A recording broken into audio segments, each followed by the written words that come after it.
Digo, no, señoras y señores, tengo a un arquitecto, pero además es un arquitecto ecológico, presidente del grupo Cumpuhuasi, Arquitectura Ecológica. Se está doctorando en urbanismo y arquitectura sostenible en la Universidad Centro Panamericano de Estudios Superiores de México, y tiene el grado de licenciado, homologado en España, ha estudiado en España, ha estado en España mucho tiempo, es catedrático en la USIL, la Universidad San Ignacio de Loyola, sí, claro. Y ha trabajado tanto en Europa como en el Perú.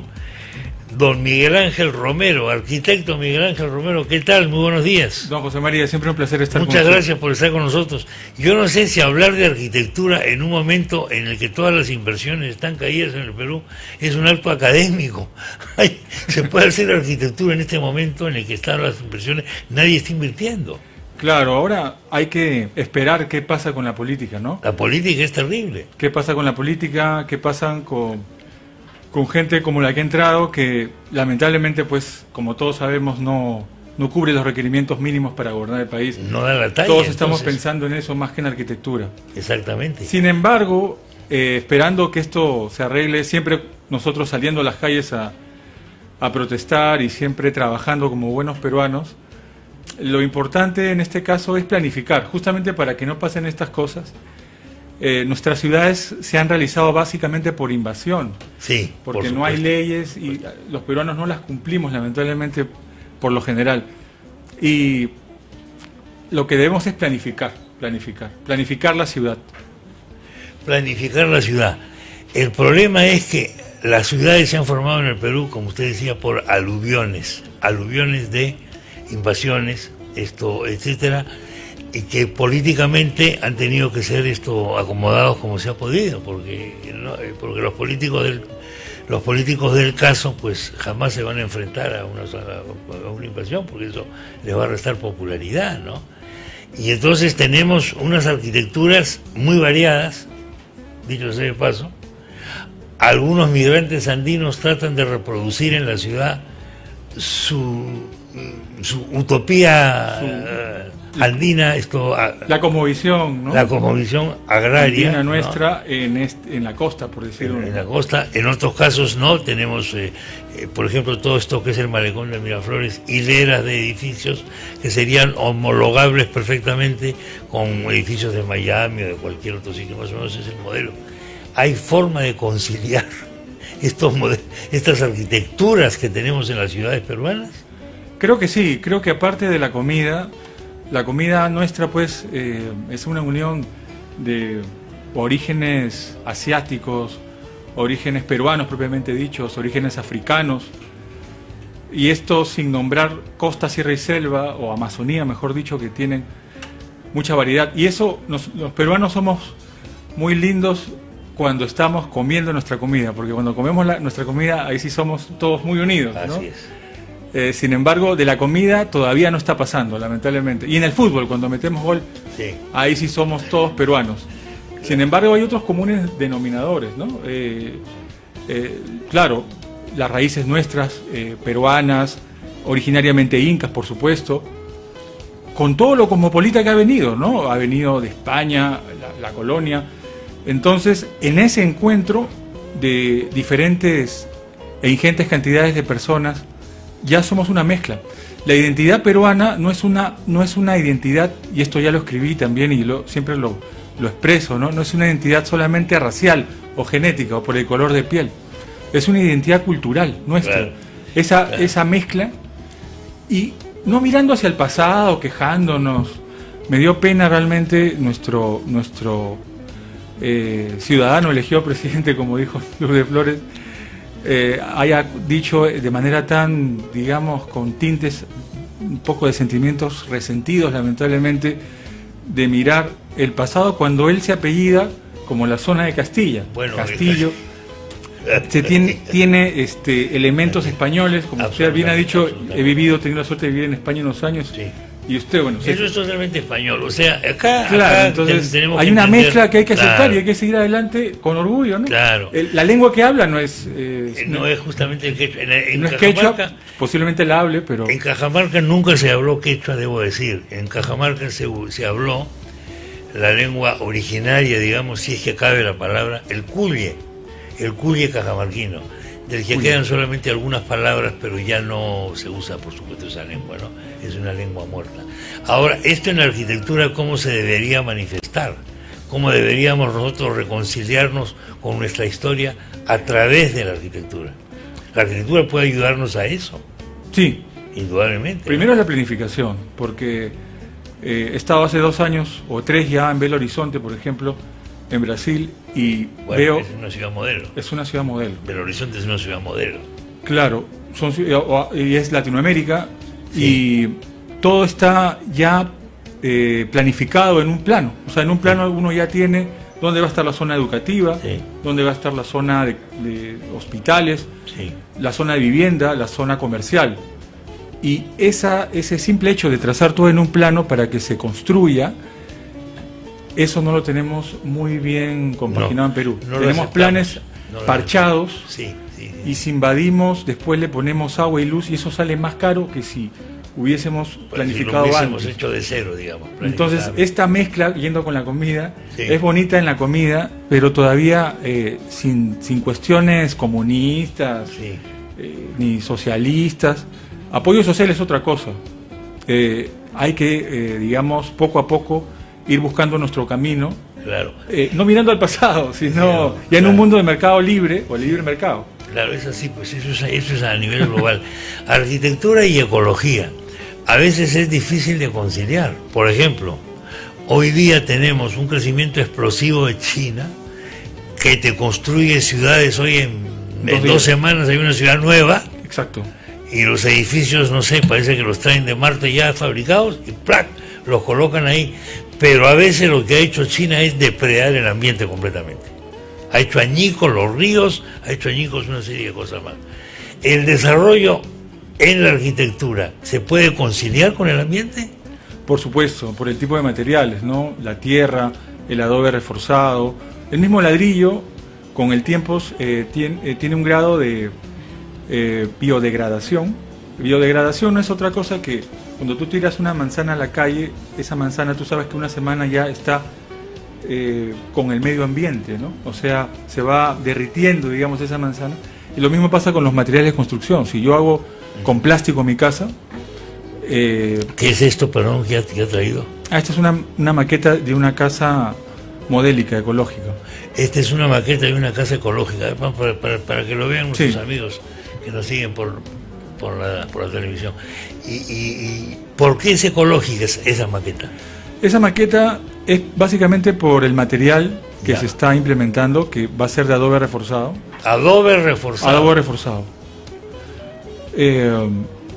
Y es ecológica también, o bioclimática, porque las ventanas, por ejemplo, están orientadas hacia el norte, en el hemisferio sur. Y eso crea una ventilación bastante agradable, ¿no? Si yo no tengo una ventilación, una orientación, me he equivocado, perdón, una orientación hacia el norte de las ventanas, la iluminación no es óptima. Cuando uno juega un partido de fútbol, justamente los estadios están orientados en el eje sur-norte, porque no hay mucha potencia del sol, y eso hace que el arquero tape bien. Si el arco está orientado hacia el este o al oeste, el arquero tiene que usar gorra. Antes todos los arqueros usaban gorra. En general usaban gorra siempre, una característica de todos los arqueros a nivel mundial. ¿El adobe es recomendable? Solamente hasta 2 pisos máximo. 2 pisos. 2 pisos máximo. ¿Qué pasa si yo construyo más de 2 pisos en adobe? Ya riesgoso, porque a menos que haya estructura de cemento y concreto en las columnas y vigas. Okay. Ahí podríamos ya pensarlo, pero adobe puramente puro, vale la redundancia, son 2 pisos. Máximo 2 pisos. Máximo 2 pisos. ¿Y los cimientos de cuán profundos tienen que ser? Los cimientos, si es que tiene la estructura que le acabo de decir, pueden ser 70 centímetros con la estructura. No es mucho. No es mucho, pero es suficiente. Es suficiente. 70 centímetros. 70 centímetros. De acuerdo. Una casa ecológica implica además un abastecimiento de agua especial y de electricidad especial. Sí. Y de iluminación especial, sí. Aparte de la orientación de las ventanas. de la luz natural, digamos, la luz artificial, ¿cómo debería funcionar ecológicamente? Con paneles solares. El Perú es uno de los 6 países con más irradiación solar en el mundo. Y esto se ve en los rayos que ahora caen de una manera muy potente. Terrible. Por ejemplo, uno se va al sur andino y es una potencia de sol. Por ejemplo, en Puno es terrible. En Puno los uros, la gente que vive en estas islas prefabricadas, trabaja con paneles solares.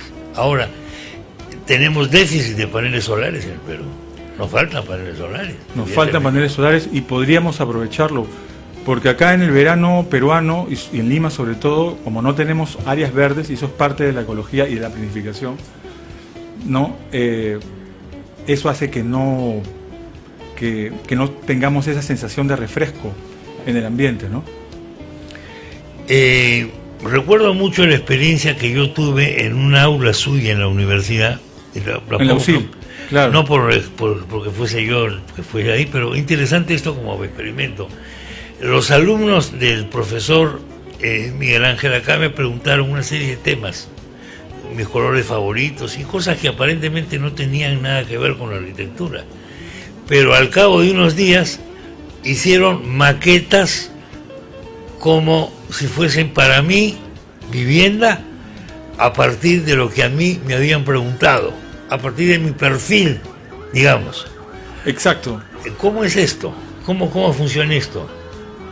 Claro, está tocando el tema de docencia. Claro, en la Facultad de Arquitectura de la UCIL yo doy y brindo el curso del taller de diseño. Taller de diseño es cuando nosotros le preguntamos a un cliente real, como usted, sí, cuando vino a la Facultad de Arquitectura, para que le hagan su casa. Entonces, generalmente en una Facultad de Arquitectura, y eso es universal, el profesor le dice al alumno, miren, vamos a diseñar una casa, por decir, de 3 pisos, en Miraflores, frente al mar, y dan un terreno de un lote de 9 por 20. Ahí ustedes, alumnos, vamos a dar una programación, va a tener 2 baños, 5 cuartos, una zona de depósito, una cochera, patatín y patatán. Y el alumno desarrolla ese encargo del profesor, y el profesor va guiando ese desarrollo de ese diseño. Pero en la UCIL, sin embargo, en la UCIL lo que nosotros hemos innovado es de traer a un cliente de carne y hueso. Correcto. Que esté delante de los alumnos diciéndole cómo quiere su casa, ¿no? Entonces, usted vino hace 2 años, si mal no recuerdo. 2 años fue, ¿no? 2 años ya, es increíble cómo pasa el tiempo.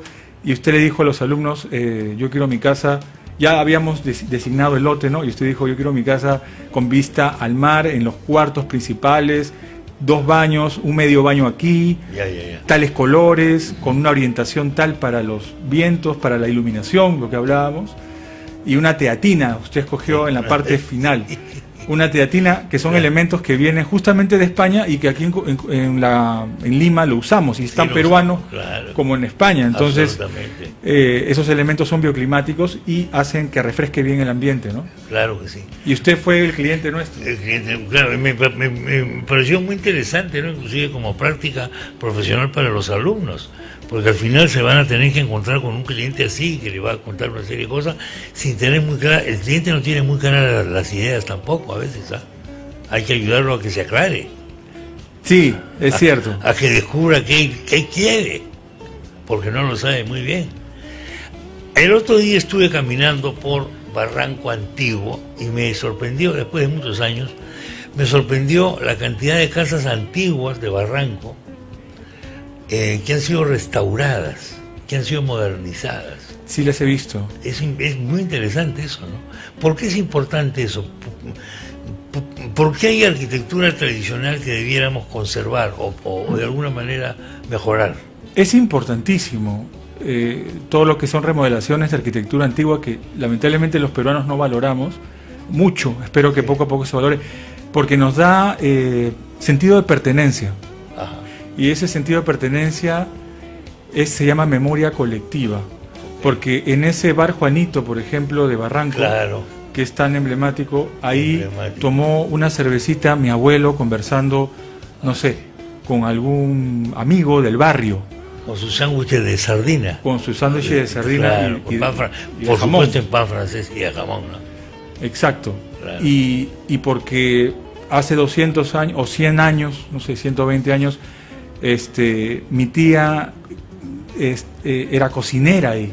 Correcto. Entonces, yo siento un gran amor y cariño por esa zona, porque la arquitectura que alberga esos muros que recibió a mi abuelo y a mi tía, también ahora me albergan a mí cuando voy a tomar un café a Juanito, o a tomar una cerveza a Juanito, o a celebrar un logro en Juanito. Entonces, restaurar toda la zona de Barranco o Miraflores nos da ese sentido de memoria colectiva, de pertenencia y de identidad como peruanos, ¿no? Entonces, por eso es muy importante la restauración de los monumentos, pero no tan importante como la planificación, Claro, y no tan importante como el agua, entiendo. ¿no? El agua, los servicios básicos. El mejor ministro de salud es el ministro de saneamiento, el que hace tuberías, Claro, ¿no? exacto. Porque, claro, si tienes agua, esto...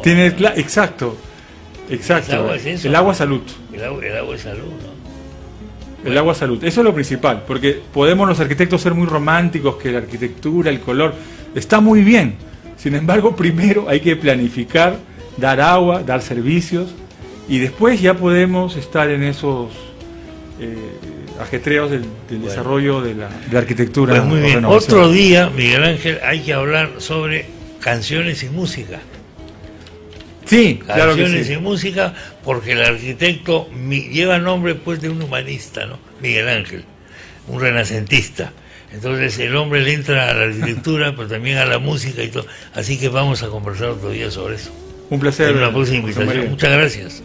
Muchas gracias. Muchas gracias, Miguel Ángel. Miguel Ángel Romero Maldonado, arquitecto ecológico, presidente del grupo Campo Huasi Arquitectura Ecológica.